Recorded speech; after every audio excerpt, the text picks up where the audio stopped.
Hi there, I'm Ben Morton, and welcome to another episode of the Leaders Kit Bag. It's the weekly micro edition of my podcast.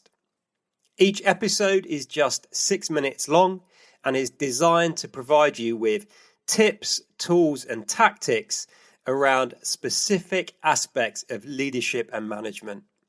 It addresses some of the most common challenges you will face as a leader or manager.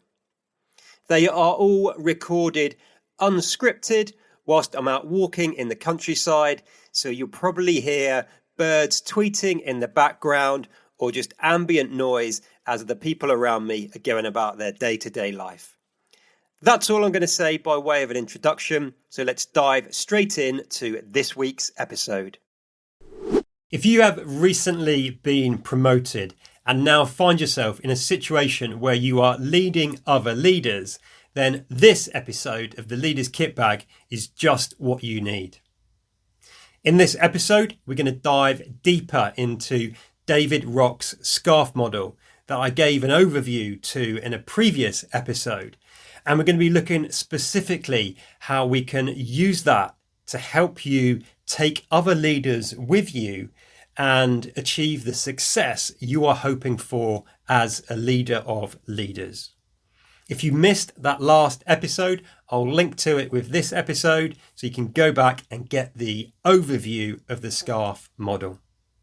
Let's not kid ourselves. Leading other leaders can be a daunting and sometimes scary proposition, especially when we are doing it for the very first time.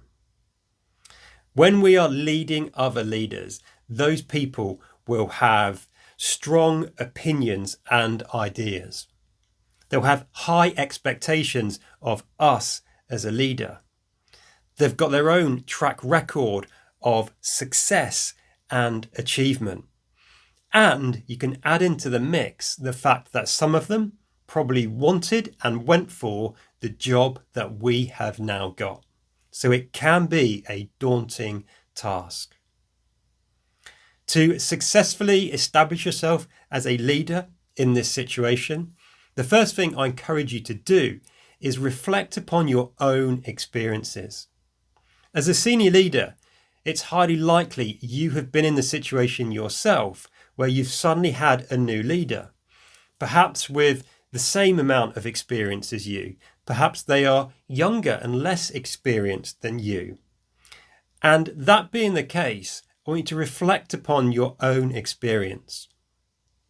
What was it that those leaders you've had in the past did well? What were some of the things that you liked, that engaged you and led you to want to follow them and their ideas? And then think about how you can replicate those in your own unique and authentic way. Similarly, in those situations, and this one might take a little bit more honesty, is to think about what were some of the things that they did that really turned you off, that you didn't like, and to think about how you can ensure that you are not doing those things yourself. Think about the times when you might potentially fall into some of those traps. So that's the first thing. The second thing is to really think about the SCARF model. So SCARF being an acronym that stands for status, certainty, autonomy, relatedness, and fairness. Let's just briefly look at status. When we are leading other leaders, it's a fair bet to assume that status is going to be pretty important for quite a few of the leaders you are leading. By nature of leading other leaders, they've probably got a huge amount of experience, achievements, and prior success. So we need to think about all of the things we can do to keep their status bucket topped up. How can we seek their input, recognize their achievements, and really tap into their experience and expertise? Because when we do, it'll give them a status boost, which is going to generate a positive behavioural response. And at the same time, we need to make sure we are not doing anything that could potentially attack their sense of status or kick their status bucket over, if you will, because that will generate a very strong negative behavioral response. It actually activates the same part of the brain that is activated when we feel physical pain. The same part of the brain lights up as if when I kicked you in the shin. So that gives you a little insight into how you can use one part of the SCARF model to effectively lead other leaders. I'll leave you to think through how you can use some of the other elements. And if you want some more advice on this, do check out the link accompanying this episode to my clone, Ben AI, and you can always ask him, have a conversation with Ben AI around how you can use the SCARF model. That's it for this episode.